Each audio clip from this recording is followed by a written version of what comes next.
What's up, YouTube? Protech here, back with another Starcraft 2 video for you today. For those of you who have not seen this, we are currently undergoing a balance revamp.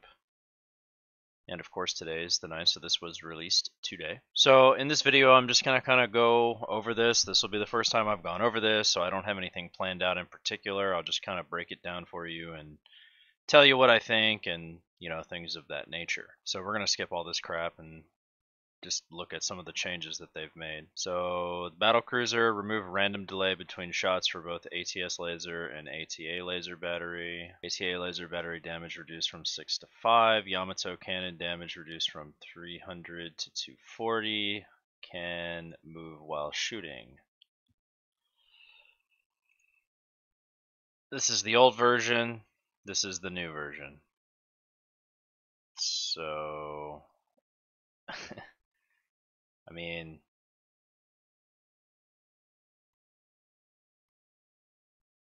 I guess this will just make it a little more cost efficient against things that outrange it pretty heavily, like Vikings and things of that nature. I don't really know what to say about this type of an update. It's just more of something I'd have to look at and, you know, see for myself. But I think this might be a decent change. We'll just kind of have to wait and see. The Widow Mine. Drilling Claws upgrade now also permanently cloaks the Widow Mine while burrowed. A new visual effect will be applied to the Widow Mine to indicate this. So this is a pretty big deal. The problem with this is that specifically in TVP, it's basically going to force Protoss into Observer. Basically every game, or you know, something like Oracle with Revelation, right? So you'll see variance in the matchup, but you're almost always going to see Stargate and you're almost always going to see Robo. It's going to be one or the other. Like, you won't really be able to rush up the Twilight Council or do, you know, various other things. And this is the problem that I see with this, because the reason they changed this to begin with was because if a Protoss player was not ready for a Widowmine drop, the game was literally over. So I kind of have mixed feelings on this. I don't really think that this is going to be the best change to the Widowmine, but it could spice up the game a little bit and just change it up a little bit, I guess. So that's I really think Protoss players are not going to be happy with this, because it's really going to make their gameplay stale. But from a Terran perspective, this is really good. And it'll also be this will bring back the Widowmine play in TVZ, I think. So I don't know. We'll see. I can't imagine a change like this will stay around for too long, because I think the overall player base is not going to like this. And then for the Cyclone, the base armor is getting reduced from 1 to 0. This, for me, is fucking amazing, because you run into this strategy so often in 2v2, and particularly from the Protoss perspective, most of the time you're just getting stomped by this, and you can never trade efficiently against this, and so you're forced into, you know, like one base play, whereas your opponents can expand behind it, and it really is that detrimental to a Protoss player in team games. So this, as far as team games are concerned, this is going to change what I play by a lot. In 1v1, I'm sure that this is going to change TVT by a lot, but I think this particular change is really good for the game. I think this is really healthy for the game. It's gonna it's gonna make it so that Terran can't just open with these things and just be safe in the mid and the early game, right? Or the early game and the mid game. So I think this is a fantastic change. Very healthy for the game, in my opinion. 250 Punisher Cannon speed changed from 3 to 2.5. Punisher Cannon's damage changed from 35 plus 15 armored to 40 plus 10 massive. Oh, okay. Javelin launcher's area of effect radius reduced from 0.6 to 0.5. This, I don't really know how much. The reason why you don't see a lot of Mutalisk play in TVZ anymore is specifically because of this. So I'm not really sure if this is going to change that matchup too much. I honestly have no idea what these numbers look like in game. So this is just kind of something you'll have to wait and see. But the Thors being able to do damage to massive units is really huge. You know, you'll be able to go things like Marine Thor against carriers. So I think overall this is a pretty good change. I didn't see this. The base armor reduced from 2 to 1. So yeah, I think this is overall a pretty good change. This is what it would look like. This is before and this is after. It's got a little more attack speed. It's a little stronger against massive. So you'll be able to use these against things like carriers and stuff like that. So I think this is a fantastic change. This is great. I like this change. The medevac, the high capacity fuel tanks no longer increase the duration of ignite afterburners. Now it reduces the cooldown of ignite afterburners from 14 to 9. So currently right now this is like not being used, right? Because it's just not worth it. I think this in particular will help Terran players like first of all, it'll make the upgrade useful. Like you'll actually be able to get it and justify the cost. But I think this will also help with the current ridiculousness of Z or Zerg in 1v1, mainly because of the maps, but it looks like they're trying to cater changes to the units rather than the maps. So I don't necessarily disagree with this. This is just kind of something you'll have to wait and see and play around with to see like how effective this is, etc. Medevac heal will now work on units under the effect of the Phoenix Graviton Beam. Okay. I don't really have too much to say about this. I don't really think this matters that much. Like, sure, it'll make drop play a little more effective if you've gone up against like a Phoenix player. This again is just probably something that you'll have to play around with and see if it's good or not. But I don't disagree with this. I just don't know how useful or impactful it will be to the game. So the Banshee, the Hyperflight rotors upgrade cost reduced from 200 to 150, 150. See, this is a really good change in my opinion because I think the Banshee, because this is the Banshee speed, right? This upgrade is just not worth the cost, and it takes like forever to actually upgrade.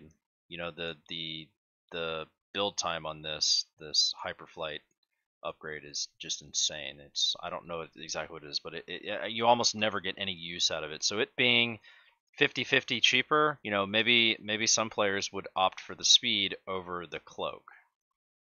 So I think this is a good change just because it might open up some interesting play styles. So I don't disagree with this change. I think this might be alright. So Raven, the anti-armor missile damage reduced from 15 to 0. Anti-armor missile will now reduce Protoss shields as well as armor. I myself don't really use the Raven too often, so I can't really say too much about this.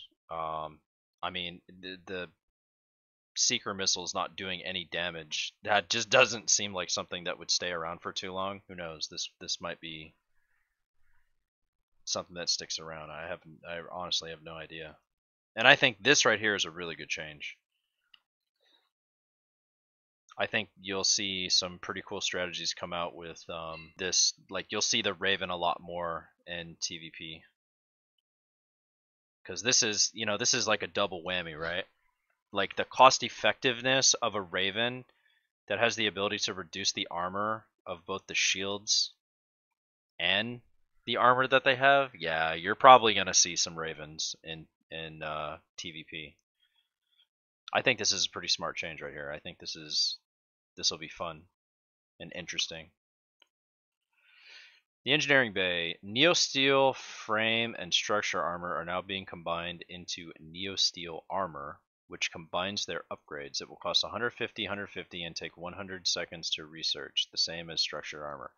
This is, for those of you who don't know what this is, there's an upgrade called the Neosteel frame that basically just increases the capacity of bunkers, right? And the reason it's never really used is because to get it and to really make it useful, you need to have the structure armor too. And those two together is not important. I mean, you can't just have one or the other. So this, I think, is going to be incredibly interesting, especially in really all matchups for Terran players, because now you'll be able to get this upgrade, and while you'll still have to worry about run buys, of course, but having this combined is going to make those run buys way less efficient. So this is very interesting. I'm very excited to see how this would work, especially in, you know, my macro games in 2v2. So those are all the changes for the Terran race, and then for the Zerg race, we have the Zergling and the Hydralisk. Unburrow speed changed. Okay. Oh wow, that's a big number right there, from 0.71 to 0.36. Definitely see some burrow usage with that type of a change. Unburrow random delay reduced from 0.36. I don't even know what this is, random delay, so I won't comment on that. I have no idea what that is. But with this change, you're definitely going to see things like flanks and, you know, Terran players moving out across the map using scans more often, stuff like that. So this is a good change in my opinion. I think this is pretty cool. The Hydralisk, the health decreased from 90 to 85.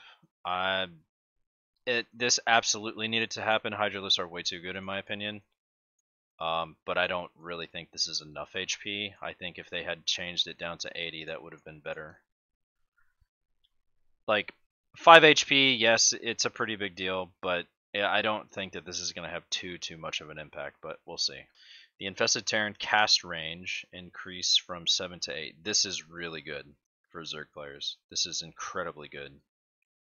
Like, you're definitely going to see more Infestor play with this. Pretty self-explanatory, but yeah, that's pretty exciting. It'll actually make Infestors useful. Like, you'll be able to go back to doing like burrowed Infestor play.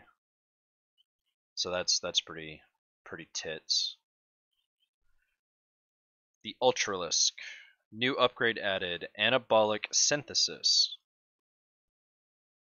It costs 150, 150. Research time is 79 seconds. Ultralisk off creep. Speed increased by 10%. On creep, speed unaffected. This is an awesome upgrade, okay? Because the problem that you're running into when these Ultralisks are off of creep, Terran and Protoss can trade way too cost efficiently. Like, Ultralisks are expensive, and in order to make them work, you have to invest a lot into them, right? So when you get to super late game, you need to have the option of being able to make Ultralisk. It's a very, very important unit to have in the composition. Right now, you just don't see it. I mean, you do see it, but you don't see it as much as you normally should, because they're so slow off of creep, and it can just get kited the entire time. So I think this is a really good upgrade, and this is what it would look like. See how kiting is going to be a lot harder? Very, very good. Very, very good. Absolutely agree with this. So the Nidus Network, Nidus Worm. Nidus Network cost increased from 150, 200 to 200, 250. Nidus Worm cost decreased from 100 to 100 to 50, 50. Okay.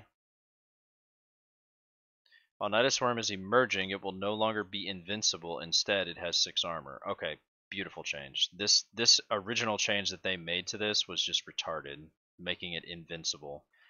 Now, finally being able to damage the shit is beautiful. It just makes it more interesting. Beautiful. Love it. Absolutely love it. And I think the network, so the network is, the worm is the original, like the first building that you build, and then the network is the second one, right? So if you're going to use this, you better like use it strategically, because this cost is insane. So this is a beautiful change. I like this change. Absolutely fantastic. Burrow and Unburrow. Burrow and Unburrow have been separated into 2 separate keys. Burrowed and unburrowed Zerg types will now be on the same tab select, and both will be... I'm not even going to get into that. Whatever. You guys can figure that out. And those are all the Zerg changes. Lots of good ones. Protoss. Nexus Mass Recall renamed to Strategic Recall. Lol.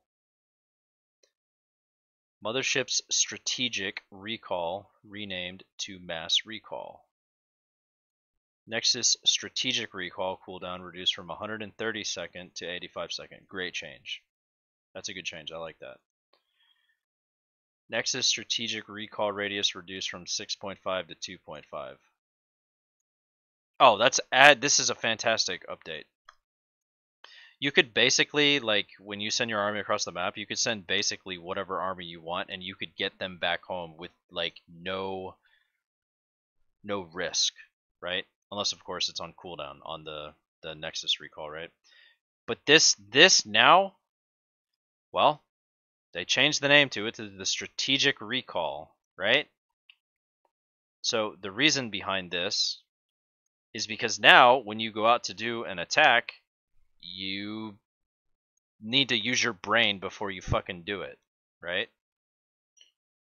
This is a huge radius. They chopped off 4 radius of this Nexus recall. Very healthy for the game, in my opinion. Beautiful change.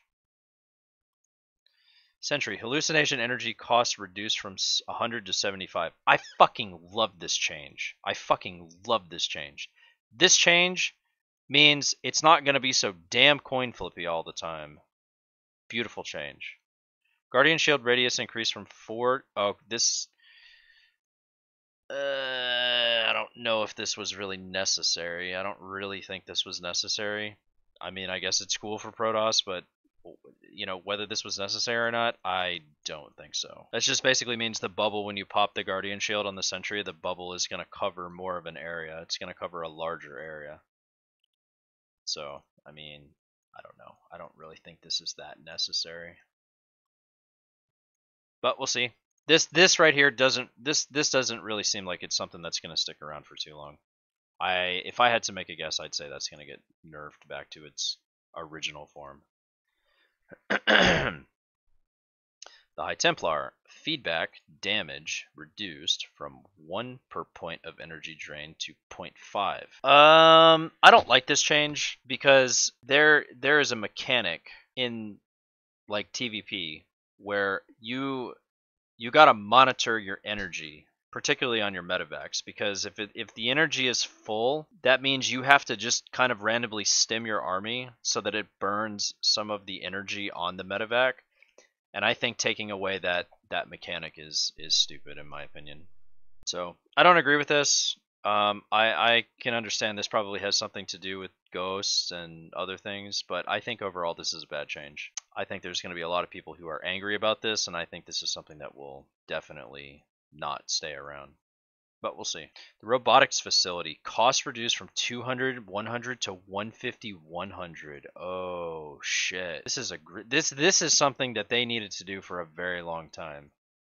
I 100% agree with this. This will make team games easier. This will make it so you don't fucking die. This is an awesome change. Awesome. Absolutely awesome. Robo units will be a lot more cost efficient. This change alone for team games will make Protoss relevant again. Because right now, they aren't very relevant. This change is going to make it relevant. Fucking awesome. The Colossus added turret tracking. What is that?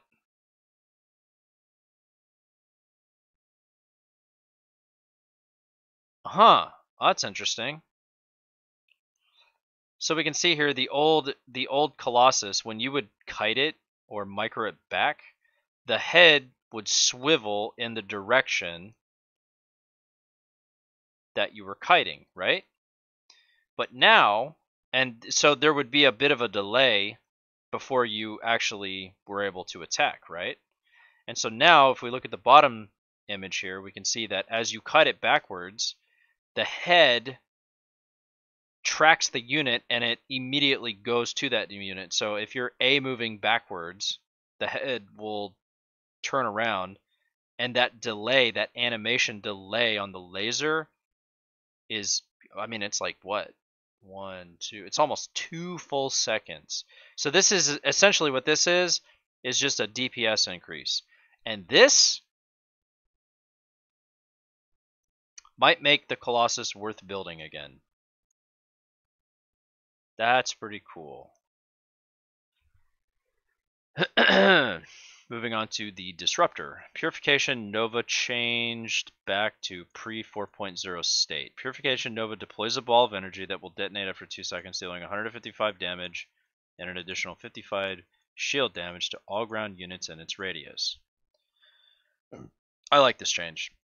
This basically what it was before, like before this current iteration of the Disruptor, you would fire the Disruptor ball and it wouldn't detonate until after 2 seconds, right?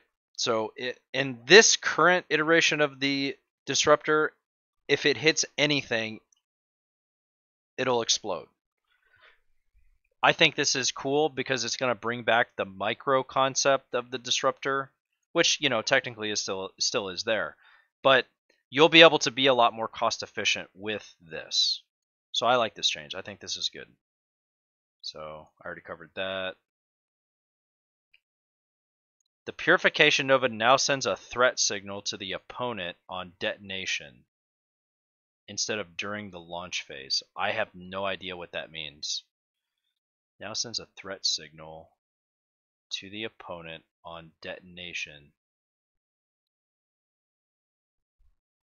I don't know what this means. I don't know what they're talking about here. So the Tempest, the cost is reduced from 300, 200 to 250, 175. Supply reduced from 6 to 5. Hit points, shields reduced. Okay. Whoa, whoa, whoa, whoa. Half the fucking HP? I don't know about that. Speed increase. Okay, so, well, this kind of goes well with this. Acceleration increase. Okay, so the acceleration is just when they start moving.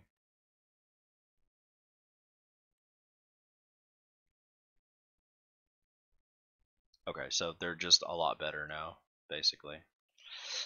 And this is kind of a problem for 2v2 because there was a meta for a while where I actually think that this is going to come back.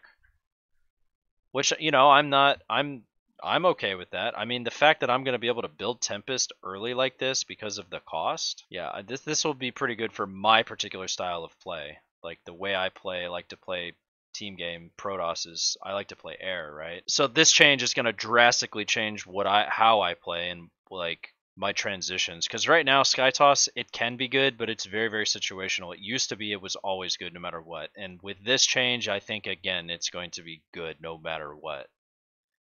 So this is pretty hype for me, but I mean in 1v1, in the 1v1 scene, this is probably going to be pretty cancerous. But it's this type of a change is really hard to predict what will happen, because it's really just going to boil down to, you know, people actually playing games on the change and, you know, really figuring out how to abuse it. And because they originally changed this because it was too good, but they changed it and now it's basically like not even used at all. So this is why they're changing this the way they're changing this. They want to make it useful, but at the same time they don't want to make it like it was before where it was OP as shit. So this will definitely be interesting, especially in my games. Ooh, they're changing the carrier. The Graviton Catapult upgrade removed. Okay, that's a massive nerf. Hit points and shit. So basically what this means, there's an upgrade that you can get from the Fleet Beacon. And what it does is it makes it so that the interceptors, when they launch out of the carrier, they do it at a much faster rate, which is part of the reason why they're so broken, right? So removing this upgrade means that those interceptors aren't going to have such high burst DPS, which I think is a really good change, because it's going to make players not want to go into that stage as much. I still think they'll be good with this remove, but players will opt for different styles in late game scenarios, I would think. Hit points and shields increase from 250, 150 to 300, 150. I mean, I guess that's just to compensate for this, which, you know, would make sense because they're going to be doing less burst DPS and they're going to need to be able to get away. So yeah, okay, I understand that. Build time decreased from 86 to 64 seconds. Terrible. Terrible. Terrible. Well, let me look at some of these other ones before I say that's terrible. Interceptor build time increased from 6 to 11. Okay, so that's to compensate for this change. Okay, I understand that. Interceptor damage increased from 5 by 2 to 8 by 1. Okay, okay, I can see this. Interceptors will get +1 times 1 per air upgrade instead of 1 times 2. Okay, so overall, I think this is a pretty good change. The carrier will still be relevant. It just won't be as fucking impossible to deal with when you get like 15 or 16 carriers, right? The damage is still going to be there if you have that type of a carrier count, but players will be able to prevent easier Protoss getting to that point. So I think this is a really good change. But I do think that with this change, people are probably just going to go back to the Tempest play. So we'll see. The Mothership. Time Warp now also reduces the attack speed of enemy units and structures by 50% in addition to slowing by 50%. Okay, whatever. That can be... well, I guess it's worth touching on. Right now, the Mothership, it's not useless, right? And I wouldn't say Time Warp is exactly useless. It feels like they're just doing this to compensate for a lot of the late game changes that they're making. And these statistics here are in like the attack speed is this. I don't think this is going to stay like this. I think this is going to have to get nerfed. I think this is way too strong. The attack speed of units by 50% and structures, like that, I can't stress enough how ridiculous this type of a change is. This is going to get nerfed. There's no way it's going to stay around. This is a huge deal, especially in late game. You know, the Mothership is already good enough as it is with the mass permanent cloak and the Time Warp and the recall and how tanky it is. I don't really understand why they're buffing this, the Time Warp, but if I had to guess, I would say it's to compensate for a lot of the late game changes that they're making. So they're just changing the game up a little bit. I'm seeing where they're going with a lot of these changes. They all kind of meld together. But I think this is too much. I think this will need to get nerfed. Shield Battery. Shield Battery Restore will now work on units under the effect of the Phoenix Graviton Beam. Okay. Whatever. The Assimilator. Health and shields reduced from 450. Ooh, this is a janky change. Wow. I was not expecting this. Health and shields reduced from 450 to 300. Lowering the overall life of Assimilator brings it more in line with refineries and extractors. Yeah, I always wondered about that. Like, see, okay, look.